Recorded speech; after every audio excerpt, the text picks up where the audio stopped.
News hour morning ಎಡಿಷನ್ಗೆ ಮತ್ತೆ ಸ್ವಾಗತ. ಮೊದಲ ಹಂತದ ಮತದಾನಕ್ಕೂ ಮುನ್ನ ಭರ್ಜರಿ ಮತಬೇಟೆ. ಹೆಚ್ಚು ಸ್ಥಾನ ಗೆಲ್ಲುವ ಲೆಕ್ಕಾಚಾರದಲ್ಲಿ INDIA ಮೈತ್ರಿಕೂಟ ಇದೆ, ಒಗ್ಗಟ್ಟಿನ ಪ್ರದರ್ಶನ ಮಾಡ್ತಾ ಇದೆ. ರಾಹುಲ್ ಗಾಂಧಿ, ಅಖಿಲೇಶ್ ಯಾದವ್ ಜಂಟಿ ಸುದ್ದಿಗೋಷ್ಠಿ ನಡೆಸಿದ್ದಾರೆ. 7 ವರ್ಷಗಳ ನಂತರ ಒಟ್ಟಾಗಿ ಸುದ್ದಿಗೋಷ್ಠಿ ನಡೆಸಿದ್ದಾರೆ ಇಬ್ಬರು ನಾಯಕರು. ಗಾಜಿಯಾಬಾದ್ನಲ್ಲಿ ಜಂಟಿ ಸುದ್ದಿಗೋಷ್ಠಿ ನಡೆಸಿದ್ದಾರೆ. ಈ ಚುನಾವಣೆ ಸಿದ್ಧಾಂತಗಳ ನಡುವಿನ ಕದನ ಅಂತ ರಾಹುಲ್ ಗಾಂಧಿ ಹೇಳಿದ್ದಾರೆ. ಪ್ರಜಾಪ್ರಭುತ್ವ ಮತ್ತು ಸಂವಿಧಾನ ಉಳಿಸುವ ಚುನಾವಣೆ. ಬಿಜೆಪಿ ಕೇವಲ 150 ಸ್ಥಾನಗಳಿಗೆ ಕುಸಿಯುತ್ತೆ ಅಂತ ರಾಹುಲ್ ಗಾಂಧಿ ಹೇಳಿದ್ದಾರೆ. ಚುನಾವಣಾ ಬಾಂಡ್ ಮೂಲಕ ಬಿಜೆಪಿಗೆ ಸಾವಿರಾರು ಕೋಟಿ ರೂಪಾಯಿ ದುಡ್ಡು ಕೊಟ್ಟವರನ್ನ ಮರೆಮಾಚಿದ್ದು ಯಾಕೆ? ಕಾಂಟ್ರಾಕ್ಟ್ ಪಡೆದ ಕಂಪನಿ ಬಿಜೆಪಿಗೆ ದೇಣಿಗೆ ನೀಡೋದ್ಯಾಕೆ? ಅಮೇಥಿಯಿಂದ ಸ್ಪರ್ಧಿಸೋ ಬಗ್ಗೆನೂ ಕೂಡ ರಾಹುಲ್ ಗಾಂಧಿ ತಳ್ಳಹಾಕಿಲ್ಲ. ಈ ವಿಷಯ ತಳ್ಳಹಾಕಿಲ್ಲ. ಪಕ್ಷದಿಂದ ಯಾವುದೇ ಆದೇಶ ಬಂದರೂ ಅದನ್ನ ಪಾಲಿಸ್ತೇನೆ ಅಂದಿದ್ದಾರೆ. ನಮ್ಮಲ್ಲಿ ಕಾರ್ಯಕಾರಿಣಿ ಸಮಿತಿ ನಿರ್ಧಾರ ತೆಗೆದುಕೊಳ್ಳುತ್ತೆ ಅಂದಿದ್ದಾರೆ. ಚುನಾವಣೆ ಉತ್ತರ ಪ್ರದೇಶ ದೇಶದ ವಾತಾವರಣ ಬದಲಾಯಿಸುತ್ತೆ. ಗಾಜಿಯಾಬಾದ್ನಿಂದ ಗಾಜಿಪುರದವರೆಗೆ ಬಿಜೆಪಿ ಅಳಸ್ ಹೋಗುತ್ತೆ. ಬಿಜೆಪಿಯ ಎಲ್ಲ ಭ್ರಷ್ಟರ ಉಗ್ರಾಣ ಆಗಿದೆ ಅಂತ ಅಖಿಲೇಶ್ ಯಾದವ್ ಹೇಳಿದ್ದಾರೆ. ಅಖಿಲೇಶ್ ಯಾದವ್ ಏನ್ ಹೇಳಿದ್ರು, ರಾಹುಲ್ ಗಾಂಧಿ ಏನ್ ಹೇಳಿದ್ರು ತಿಳಿಸ್ತಾರೆ. दूसरा सवाल ये है राहुल जी से कि लोग तो गुजरात छोड़कर PM बनने के लिए बनारस आते हैं, आप बाय नाइट चले गए, तो क्या अमेठी या रायबरेली से आप लड़ेंगे? ये बीजेपी वाला क्वेश्चन है। ये पत्रकार का सवाल। पहले opening ball BJP question. Very good, शाबाश। देखिए, अमेठी की बात कांग्रेस का डिसीजन है। जो भी मुझे ऑर्डर मिलेगा मैं वो करूंगा। CEC मीटिंग हमारी पार्टी में CEC मीटिंग्स में ये डिसीजन लिए जाते हैं। बट पहला बीजेपी का question, good question, thank you. और जो पश्चिम से हवा चल रही है वो पूरे के पूरे उत्तर प्रदेश और देश के माहौल को बदलने जा रही है। आज गाजियाबाद में बैठे हैं। इस बार भारतीय जनता पार्टी को गाजियाबाद से लेकर के गाजीपुर तक इंडिया गठबंधन सफाया करने का काम करेगा। आज किसान दुखी है। तमाम जो वादे किए थे, भारतीय जनता पार्टी की हर बात झूठी निकली। उनके वादे झूठे। न किसान की आय दोगुनी हुई, न नौजवान को नौकरी रोजगार मिला, और जो सपने दिखाए थे विकास के वो भी अधूरे हैं। और ಗಾಜಿಯಾಬಾದ್ನಿಂದ ಗಾಜಿಪುರದವರೆಗೆ ಬಿಜೆಪಿ ಅಳಸ್ ಹೋಗುತ್ತೆ ಅಂತ ಅಖಿಲೇಶ್ ಯಾದವ್ ಹೇಳ್ತಿದ್ದಾರೆ. ಪ್ರಶಾಂತ್, 2017ರಲ್ಲಿ ಉತ್ತರ ಪ್ರದೇಶದ ವಿಧಾನಸಭಾ ಚುನಾವಣೆಯಲ್ಲಿ ಅಖಿಲೇಶ್ ಮತ್ತು ರಾಹುಲ್ ಗಾಂಧಿ ಮೈತ್ರಿ ಮಾಡಿಕೊಂಡಿದ್ರು. ಆಗ ನಿಮ್ಗೆ ನೆನಪಿದ್ರೆ BJP ಕೆ ಖಿಲಾಫ್ UP ಕೆ ಲಡ್ಕೆ ಅಂತ ಒಂದು ಪ್ರಚಾರ ನಡೆದಿತ್ತು. UP ಕೆ ಲಡ್ಕೆ ಅಂದರೆ ಅಖಿಲೇಶ್ ಮತ್ತು ರಾಹುಲ್ ಗಾಂಧಿ. ಆದರೆ 2017ರಲ್ಲಿ ಅದು ವರ್ಕ್ ಆಗಲಿಲ್ಲ. 2019ರ ಲೋಕಸಭಾ ಚುನಾವಣೆಯಲ್ಲಿ ಅಖಿಲೇಶ್ ಯಾದವ್ ಹೋಗಿ ಮಾಯಾವತಿ ಜೊತೆ ಮೈತ್ರಿ ಮಾಡಿಕೊಂಡ್ರು. ಅಂದರೆ ಬುವಾಜಿ ಕೆ ಸಾಥ್ ಹಮಾರಿ ಮೈತ್ರಿ ಅಂತ ಭಾಳ ಅಖಿಲೇಶ್ ಯಾದವ್ ಹೇಳ್ಕೊಂಡಿದ್ರು. ಆದರೆ SP BSP ಒಟ್ಟಿಗೆ ಬಂದಾಗಲೂ ಕೂಡ BSPಗೆ ಲಾಭ ಆಯಿತು, ಒಂದು 10 ಸೀಟ್ ಬಂತೆ ಹೊರತು SP ಏನೂ ಲಾಭ ಆಗಲಿಲ್ಲ. ಆಮೇಲೆ BJPಯನ್ನು 71ರಿಂದ 62ರವರೆಗೆ ಹಿಂದುಗಿಸ್ಲಿಕ್ಕೆ ಸಾಧ್ಯ ಐತೆ ಹೊರತು ದೊಡ್ಡ ಮಟ್ಟದಲ್ಲಿ BJPಯನ್ನು ಸೋಲಿಸ್ಲಿಕ್ಕೆ ಸಾಧ್ಯ ಆಗಿಲ್ಲ. ಈ ಬಾರಿ ಮಾಯಾವತಿ SP ಜೊತೆ ನಾನು ಮೈತ್ರಿ ಮಾಡ್ಕೊಳ್ಳೋದೇ ಇಲ್ಲ ಅನ್ನೋದನ್ನು ಸ್ಪಷ್ಟತೆಯಿಂದ ಹೇಳಿದ್ದಾರೆ. ಅಖಿಲೇಶ್ ಯಾದವ್ ಮಗದೊಮ್ಮೆ ಕಾಂಗ್ರೆಸ್ ಜೊತೆ ಮೈತ್ರಿ ಮಾಡ್ಕೊಂಡಿದ್ದಾರೆ. ಅಂದರೆ ಗಣಿತ ಏನು ಅಂತಂದರೆ 27-28% ಅಖಿಲೇಶ್ ಮತಗಳಿವೆ, 6.5% ಕಾಂಗ್ರೆಸ್ ಮತಗಳಿವೆ, 35-36% ಮತಗಳು. ಜೊತೆಗೆ BJPಯ ಆ್ಯಂಟಿ ಇನ್ಕಂಬನ್ಸಿಯ ಮತಗಳ ಆಧಾರದ ಮೇಲೆ ನಾವು ಚುನಾವಣೆಯನ್ನು ಗೆಲ್ಲಬಹುದು ಅಂತಕ್ಕಂಥ ನಿರೀಕ್ಷೆಯಲ್ಲಿ ಕಾಂಗ್ರೆಸ್ ಮತ್ತು ಸಮಾಜವಾದಿ ಪಕ್ಷ ಇದೆ. ಆದರೆ ನೋಡಿ, ಈಗ ಕಾಂಗ್ರೆಸ್ ರಾಹುಲ್ ಗಾಂಧಿ ಹೇಳ್ತಾ ಇದ್ದಾರೆ, ಇಲ್ಲ ಉತ್ತರ ಪ್ರದೇಶದಲ್ಲಿ ಕಾಂಗ್ರೆಸ್ನ ಸಫಾಯ ಆಗತ್ತೆ. ಆದರೆ ಕಾಂಗ್ರೆಸ್ ಉತ್ತರ ಪ್ರದೇಶದಲ್ಲಿ ಎಲ್ಲಿದೆ ಅಂತಕ್ಕಂಥದ್ದನ್ನು ಹುಡುಕುವ ಸ್ಥಿತಿಯಲ್ಲಿದೆ. ಕೇವಲ ಒಂದೇ ಒಂದು ಶಾಸಕ ಕಾಂಗ್ರೆಸ್ನವರು ಉತ್ತರ ಪ್ರದೇಶದಲ್ಲಿದ್ದಾರೆ.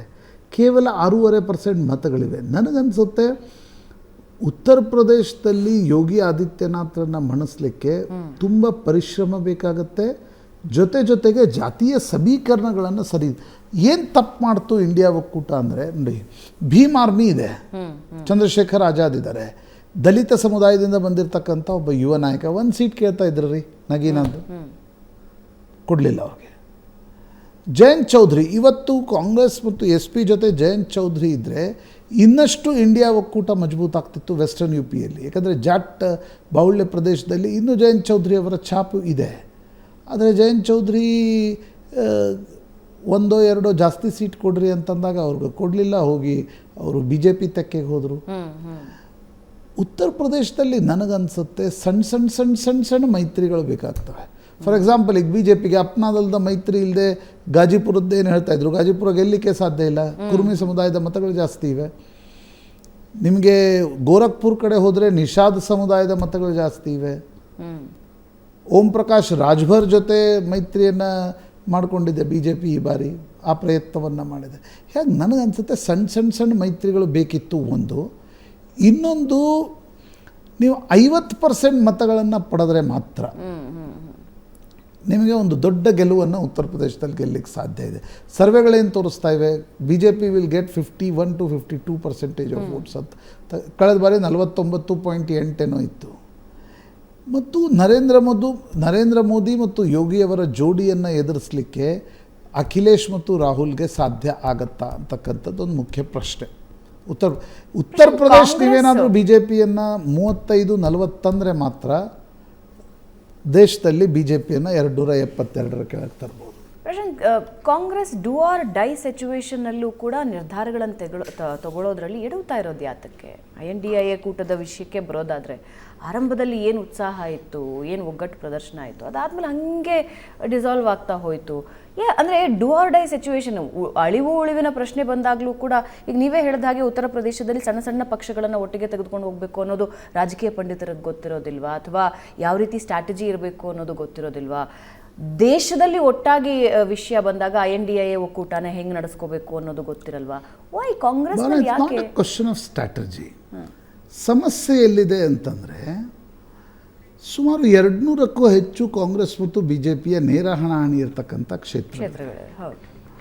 ಅದರಲ್ಲಿ BJPಯ ಸ್ಟ್ರೈಕ್ ರೇಟ್ ಇಸ್ ಅರೌಂಡ್ 95%, ಕಾಂಗ್ರೆಸ್ನ ಸ್ಟ್ರೈಕ್ ಇರೋದು 5%. ಅಂದರೆ ಏನು, 100 ಸೀಟ್ ತೆಗೆದುಕೊಂಡ್ರೆ 95ರಲ್ಲಿ BJP ಗೆಲ್ತಾ ಇದೆ, 5ರಲ್ಲಿ ಕಾಂಗ್ರೆಸ್ ಗೆಲ್ತಾ ಇದೆ.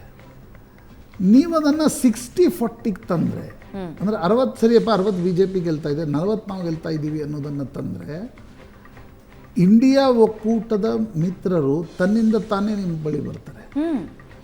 ಎಲ್ಲವೂ ಸರಿ ಇದ್ದರೆ ಪರಿಪರಿ ನೆಂಟರು ಅಂತ ಒಂದು ಮಾತಿದೆ. BJPಯ ವಿಷಯಕ್ಕೆ ಬಂದಾಗ ಪ್ರಶಾಂತ್, ಎಲ್ಲಿ ಟಫ್ ಆಗ್ತಾ ಇದೆ ಫೈಟು?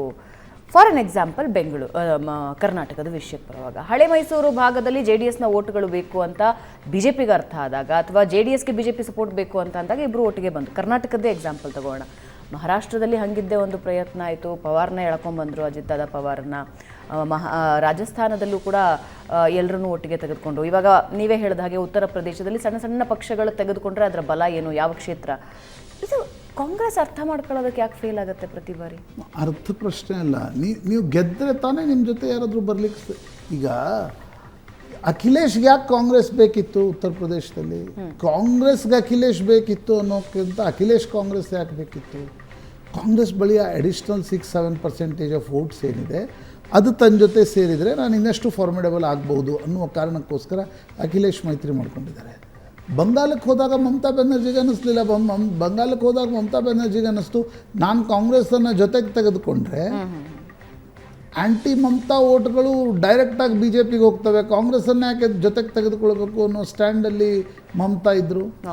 ಕೇಜ್ರಿವಾಲ್ ಕೂಡ ದಿಲ್ಲಿಯಲ್ಲಿ ಕಾಂಗ್ರೆಸ್ನ 17-18% ಮತಗಳಿವೆ ಅನ್ನುವ ಕಾರಣಕ್ಕೋಸ್ಕರ ಮೈತ್ರಿ ಮಾಡ್ಕೊಂಡಿದ್ದಾರೆ. ಪಂಜಾಬ್ಗೆ ಬಂದಾಗ ಅವರು ಮೈತ್ರಿ ಮಾಡ್ಕೊಳ್ತಾ ಇಲ್ಲ. ಇಂಪಾರ್ಟೆಂಟ್ ಏನು ಅಂತಂದರೆ ಭಾವನಾ, ನೀವು ಸ್ಟ್ರಾಟಜಿ ಮಾಡಿ, ರಣತಂತ್ರ ಮಾಡಿ, ಭಾಷಣ ಮಾಡಿ, ಎಲ್ಲವೂ ಮಾಡಿ, ಕೊನೆಗೆ ನಿಮ್ಮ ಗೆಲ್ಲುವ ಸಾಮರ್ಥ್ಯ ಜಾಸ್ತಿ ಇದ್ದರೆ ಮಾತ್ರ ನಿಮ್ಮ ಹತ್ರ ಜನ ಬರ್ತಾರೆ. ಈಗ ಉತ್ತರ ಪ್ರದೇಶದಲ್ಲಿ ಫಾರ್ ಎಕ್ಸಾಂಪಲ್, ನಾನು ಲಾಸ್ಟ್ ಕ್ವೆಶ್ಚನ್ ಬ್ರೇಕಿಗೆ ಹೋಗ್ತಾ ಇದ್ದೀನಿ. ಬೇಸ್ ವೋಟ್ನ ಕಾಂಗ್ರೆಸ್ ಇಟ್ಕೊಂಡು ಕೂಡ ಗೆಲ್ಲೋ ಸಾಮರ್ಥ್ಯನ ಯಾಕೆ ಹೆಚ್ಚಿಸ್ಕೊಳ್ಳೋಕ್ಕಾಗ್ತಿಲ್ಲ? ಬರೀ ಬೇಸ್ ವೋಟಿಂದ ನೀವು ಮಾಯಾವತಿಗೆ ಬೇಸ್ ವೋಟ್ ಇದೆ 18%, ಸೀಟ್ ಎಷ್ಟು ಕನ್ವರ್ಟ್ ಮಾಡುವ ಶಕ್ತಿ ಇದೆ? ಬರೀ ಬೇಸ್ ವೋಟಿಂದ ಸೀಟ್ ಕನ್ವರ್ಟ್ ಆಗಲ್ಲ, ನಾಯಕತ್ವ ಬೇಕಾಗತ್ತೆ. BJPಗೆ ಏನಿದೆ, ಬೇಸ್ ವೋಟ್ನ ಜೊತೆಗೆ ಮೋದಿ ನಾಯಕತ್ವ ಇದೆ, ಯೋಗಿ ನಾಯಕತ್ವ ಇದೆ. ಉತ್ತರ ಪ್ರದೇಶದಲ್ಲಿ ವೋಟನ್ನು ಸೀಟನ್ನು ಕನ್ವರ್ಟ್ ಮಾಡುವ ಶಕ್ತಿ ಇದೆ. ಕಾಂಗ್ರೆಸ್ಗೆ ಶಕ್ತಿ ಅನೇಕ ರಾಜ್ಯ, ಈ ಗುಜರಾತ್ನಂಥ ರಾಜ್ಯದಲ್ಲಿ ಬೇಸ್ ವೋಟ್ ಇಲ್ವಾ? ಬೇಸ್ ವೋಟ್ ಇದೆ. ಬಟ್ ನೀವು ಅದನ್ನು ಸೀಟನ್ನು ಕನ್ವರ್ಟ್ ಮಾಡ್ಕೋಬೇಕಾದ್ರೆ ಐಸ್ ಕ್ರೀಮ್ ಮೇಲೆ ಚೆರಿ ಇಟ್ಟಂತೆ ಒಂದು ನಾಯಕತ್ವ ನಿಮಗೆ ಬೇಕಾಗತ್ತೆ. ನಾಯಕತ್ವ, ಈಗ ನರೇಂದ್ರ ಮೋದಿ ಮುಖ ನೋಡಿ 7ರಿಂದ 8% ವೋಟ್ ಶಿಫ್ಟ್ ಆಗುತ್ತೆ. ರಾಹುಲ್ ಗಾಂಧಿಯಿಂದ ಅದು ಸಾಧ್ಯ ಆಗ್ತಾ ಇದೆನಾ?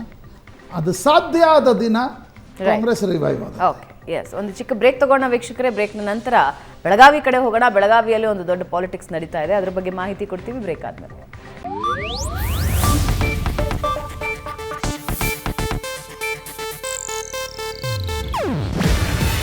ಇದು ಏಷ್ಯಾನೆಟ್ ನ್ಯೂಸ್ ನೆಟ್ವರ್ಕ್ ಪ್ರಸ್ತುತಿ. ನೀವು ನೋಡ್ತಿದ್ದೀರಾ ಏಷ್ಯಾನೆಟ್ ಸುವರ್ಣ ನ್ಯೂಸ್.